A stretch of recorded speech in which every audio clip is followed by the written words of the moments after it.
Today on the show, I want to give you 5 marketing ideas to grow your business, and these are ideas that most people are not talking about. In fact, these are ideas that I've collected from 30 years in the marketing space, and they are ideas that you can implement pretty much straight away to see immediate growth in your business. If we haven't met, my name is Russell Pearce, and for the last 30 years, I've been working with businesses just like yours to help them with marketing, sales, and promotion.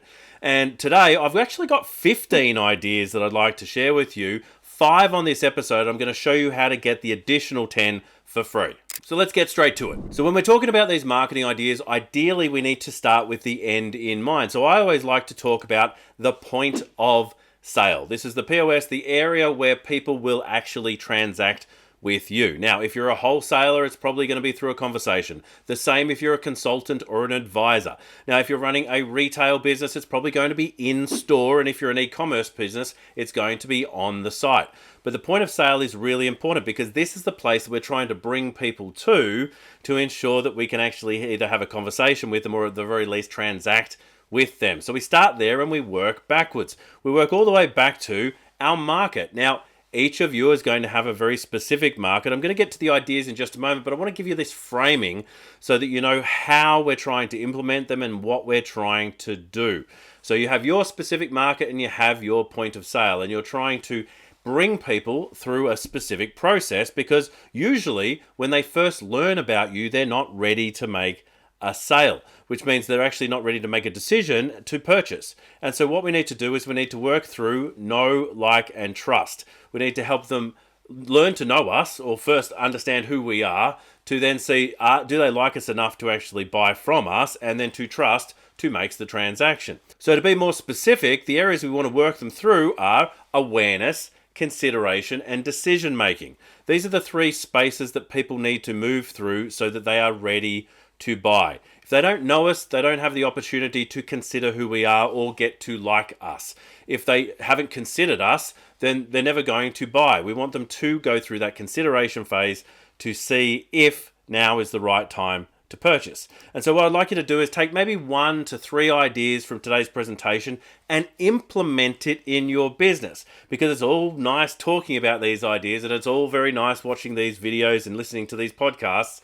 But I want to ensure that you take something from here and you implement it. And I'd love you to reach out to me and let me know how it went. Now let's get into the specific ideas. So idea number 1 is Boolean Search. Now Boolean Search is just a way of searching, but the 2 places that you can do it really well are Google and LinkedIn. So my suggestion at the bottom of this is, what is the next step, or the first step that I'm suggesting you should take?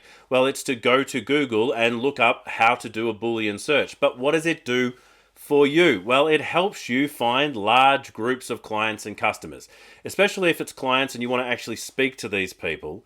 Where are they? How can you find them together in one place? Now, if you're a consultant, for instance, and that's a lot of the people we talk to on this channel, one of the things that you might do is networking. Now, you might go out to a business event and you might network with a room of 200 people, potentially speaking to 3 or 4 in that room. Now, if 80% of those people are not your ideal market, then you're likely going to be wasting your time. And so how do you increase the opportunity to speak to more of your market? You go where they are getting together. And so my suggestion is to put in the specific target market you're after, plus the word association, plus the word of the location you're in. I'm in Melbourne, Australia here, but you put in your location with those inverted commas so it's an exact match. And then it will give you a list of the different associations relevant to your area of expertise and your market. And so you can do the same sort of thing in LinkedIn. You can do the same sort of search in LinkedIn. You might want to look at for an accountant who is also a director, so the head of the accounting practice. So if they're an accountant and a director, the and is part of that Boolean search. So you can use and, or, not, and there are a bunch of other things that you can do with the search. But what I like about this is you can create a big list of your ideal market. So it's like, this is the association for the people I'm looking for. This is the magazine, and this is the editor that I want to actually speak to maybe put some articles out there. This is the group or the interest group that I want to be part of, whether it be on Facebook or actually in person. These are the places where you want to hang out because it's where your ideal market hangs out. Number 2 is LinkedIn newsletter. Now, a lot of people have come across this one, but there are plenty of people who do not know it exists. So LinkedIn has done this fantastic thing to enable you to put articles into a container called a newsletter. And that's all very well and nice enough, but what I love about this is that we'll take everybody who has subscribed to it and actually send an email to these people to let you know that a new article has been published within that newsletter. So the first time you actually go and put this in place, not only is it going to send out emails to those who subscribe, but when you put it in place, it'll reach out to your entire network. So if you have a big network, that's a lot of opportunity. And it'll say a new newsletter has become available. Would you like to subscribe? And it's just one of those notifications. So most people just click on it. And so you tend to get about 10% of your entire audience subscribing within the first 24 hours. And then from there is a slow build. But even if that's, say you're connected with 2,000 people, that's about 200 people who are going to instantly connect with you and then receive emails direct from LinkedIn for every newsletter you publish. Now, I suggest publishing something once a week if you are a topic expert. And it enables people to understand how you work, what is your philosophy, and whether they want to interact with you. So this really plays into that consideration stage. And so all you need to do is go to LinkedIn with your profile. If you haven't created a profile on LinkedIn, do that. And if you haven't connected with anyone, do that first. So connect with a whole bunch of people, then go to set up your newsletter. And it'll ask you, number 1, to create an article. And when you've created that article, do you want to add it to a newsletter? If you do, then you can then create the newsletter from there. Give it a name, give it a nice little graphic. And then that's something that I would suggest that you put on your featured area of your LinkedIn profile so that anyone visits your profile can see it and subscribe. Number 3 is Invoice Ads. Now, this is something we've been doing for 30 years and most people are not aware of it. There are invoices that go out, even if they're just digital invoices. Back in the day, we used to use paper invoices, believe it or not. But there is always a space somewhere on the invoice. Now, one of the best times to engage with somebody is after they've actually had a great experience with you. And a lot of the time, people will put an invoice out at the end of that process. Now, what I like putting on an invoice is a little ad that says something along the lines of, "Did you know these are the services that we provide?" And so I would usually pick a hot topic, something that you know is going to be trendy or highly saleable at this point in time, and I would put that on the invoice for any invoice that is not that. It's a really nice way of cross-selling and letting people know of the other services you provide. Now, why would you need to do this? Why can't they just go to the website and read through your list of services and then know it in their brains and then tell everybody? Because they don't, right? And so what tends to happen, I'll tell you what, it just happens over and over and over again. People know you for the single piece of work that you've done with them. So let's say that you helped them with their finances, then they know you for helping them with their finances. They don't also know that you also do tax work, that you also do some sort of inventory work, that there's all these other areas of expertise where you provide services for other people. They're not yet aware of those. So the invoice ad is free real estate that you can take advantage of right now. Number 4 is no thank yous. Now, we do want to say thank you to our customers. We do want to say thank you to our clients. What I'm talking about is in lead generation, there are things called landing pages and lead pages. This is where we might put up what's called a lead magnet, which is a downloadable device, whether it be a guide, an assessment, something useful, maybe a workshop or a video. People can download for free. Now, people will go to a landing page and they will click the button to download it and they'll put in their contact details, usually name and email. If you don't have something like this on your website, if you don't have something like this in your digital suite of marketing activities, my suggestion is to put it in place. But that's not what I'm talking about. What I'm talking about is when they submit that form and say that yes, they want it, there is usually a thank you page. And that thank you page is the hottest property in any of your digital work. This is a point in time when they've just said, I am willing to accept something from you, which means that they are a hot prospect. And it is that point in time which we don't want to say thank you, goodbye. Instead, we want to make them another offer. And there are all sorts of ways that we can do that. So you say, what was the lead magnet or what was the downloadable that we created? And then on the next page, you want to say, what is the logical next step?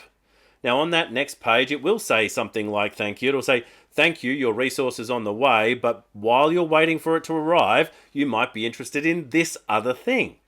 Now, many people, like myself, will actually give something else away for free and will usually tie it with a deeper engagement or a deeper qualification of who this person is. Maybe they give us some more detail, maybe they answer some questions, maybe we understand a little bit more about them because of the different type of lead magnet it is. But other people will actually make a sale in this position. So they'll go, all right, here's a book that I have. Would you like to buy the book? Here's a sample. Would you like to buy the sample? Or something that's probably a small purchase that enables them to then take a deeper engagement with you. All right. So they then, let's say that they took that offer. So they've taken the first offer. They've gone to a thank you page. There's an additional offer there and they've taken that offer as well. Then they go to another thank you page. No, they don't. Because there's no thank yous. That third one is an opportunity to have another offer. Now, how many times do you do this? Well, Terry Pratchett would say there are turtles all the way down. So it's really up to you. Where do you think a reasonable point in time is? Some of the best marketers I've seen in the world will have 7, 8, and 9 steps. And in fact, one of them that I'm aware of has something in the neighborhood of 63 steps that continue on, and he just keeps adding them as more things become available. And you can actually have this, it's rare, but this does happen. You can go from having a free offer to having a small offer to having the highest price thing that you've got somewhere down the track, and it changes the cart value. And those who are in e-commerce absolutely understand this, but those who are not in e-commerce don't. And so let's say that your average value of, let's say, going from from getting a free thing to buying something could be, I don't know, say $30, $40. Well, then you add on an additional thing on the end of that, and maybe that's a $100 thing. The thing after that could be $1,500 thing. The one after that could be a $20,000 thing. Just 1% of 1% of people taking this up means that the cart value of $40 now changes to something like several $100s on average. So it's worth putting these things in place. Don't go overboard, but I would suggest at least 2 or 3 thank you pages that have an additional way for them to engage with you. Now, before I go to the 5th and final one, I want to make sure that you can get access to the total 15 that we've got available. So if you actually go to this page right here and go through the QR code, you'll get access to the entire range of ideas that we've got to grow your business through marketing. All right, so I've talked about number 4. Let's go through to the final one, number 5. Number 5 is AI-supported press releases. Now, this is one that I've only just started using, but it is incredibly useful. Let me give you some background. If you want to get on television, if you want to get on radio and get regular exposure in media, then putting press releases out is a very good way to do that. Now, in the olden days, when we had to do stuff ourselves, I would usually look for a topic of interest out there in the market if I wanted to get in press. And I would say, all right, what is a way of linking to that topical subject that I can tie to my topic? Because I still want to be relevant to the thing that I'm an expert in, that I'm known for, but I want to tie it to something that the news is interested in. And so I did it once with a Harry Potter game that was launching, and I got brought on as Russell Pearson, the brand strategist, to do a television interview about that game. Now, that wasn't the program reaching out to me, that was me reaching out to the program and suggesting the story. I've got a number of stories on television and radio doing that exact method. Now, with AI, how can we speed that up? Well, what I like about ChatGPT 4.0 and the way it integrates with the internet in general, in other words, it's not just using an archive of information, it's now looking outside of itself to find topical and relevant current information, is that you can now ask it to go and find the top news stories either in your country or globally now. And you might even say, I want the top lifestyle stories, I want the top business stories, or whatever your area of expertise is, but it doesn't have to be your area of expertise. I just go to what is the top news story in my area, whatever that might be, and here in Australia is what I might do. And you take that idea and you ask the artificial intelligence to then map it against your area of expertise. So the topic experts that you would usually do articles about, the things that you're known for, the things that you talk about, or the services that you are very good at providing. And you ask it to map that and actually come up with press release ideas off the back of combining and smashing together those two topics. I've tested this, I've used it, it is very good, it works very well.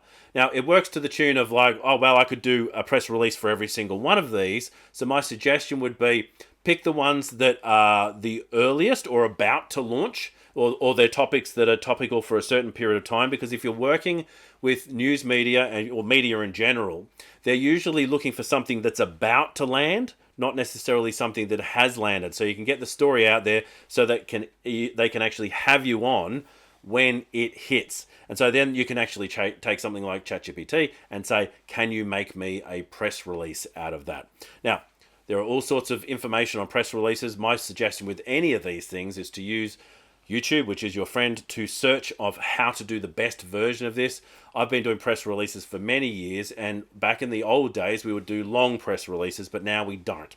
We do much shorter press releases, no more than 250 words, and it's just for the journalist or the producer of the show to get an idea as to, is this an interesting idea? Because usually if it is an interesting idea, they will follow up to ask you some questions just to make sure it's a story that they want to run. So let's just go back to the start of this presentation and just remind you where all these things fit. We want to find our market, we want to get them to know us, but at the same time, especially if we're giving advice or consultancy, we want to know them, because we're becoming more selective in that advisory space because we've only got a limited amount of time and energy to work with clients. So there's no reason at all you should be scrambling to just beg and plead someone to work with you. There is more than enough work out there. And if you're looking for what is the best process to use for an advisory business, reach out to me. We've just recorded something specifically for it. But you want to know them, they should know who you are.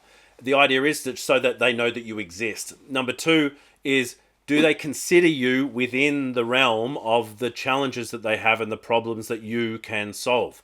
They want to consider you in context to the things that you can do for them. And then finally, building enough consideration to trust and then make a buying decision at that point of sale. So we're trying to ideally take our market from where they are to the point of sale, and we want to move them through a know, like, trust process, awareness, consideration, and decision making to make the wheels smoothly grind and help that transition happen with ease. Now, just back to the last point as well, I would love you to take just one of these ideas, if not 3 of these ideas from the full 15 marketing tips and ideas that you can download, and I want you to implement it. If you can implement it, you're going to see the results. I can tell you that in my time, 30 years of doing this, every single marketing idea that someone has given me that I've tested out has worked. It's about how you work it. Does it work with my industry? How do I adjust this idea to work with my market or my audience? And once you get it working, once you get the steps right and the angles right, they do work. Now, some of them work better than others, and it comes down a lot of the time to your personal preference. What sort of marketing do you want to do? And what sort of marketing does my market respond to? Now, if you didn't get a chance before, or if I didn't put it up for long enough, you can absolutely download the full 15 ideas right there, and you can implement them to help you grow your business. Now, if you've got any questions about that, do put your hand up and reach out to me. Ask potentially how you would apply some of those ideas to your specific business. And if you haven't already, go to russellpearsonprograms.com, and there is a free resource there, ideally for consulting businesses. But if you have any business that has expertise and you want to be in the position of an advisor to, trusted advisor through to mentor with your clients, then the processes that we help people implement in their businesses are right for that business model. So go to russellpearsonprograms.com and you can download the free resource there. This has been episode number 97 of the Your Consulting Business Podcast. My name's Russell Pearson, and if you didn't know, I just did 5 takes on just trying to say the name of my show. Until next time, stay passionate, and I will catch you on the next one. Bye for now.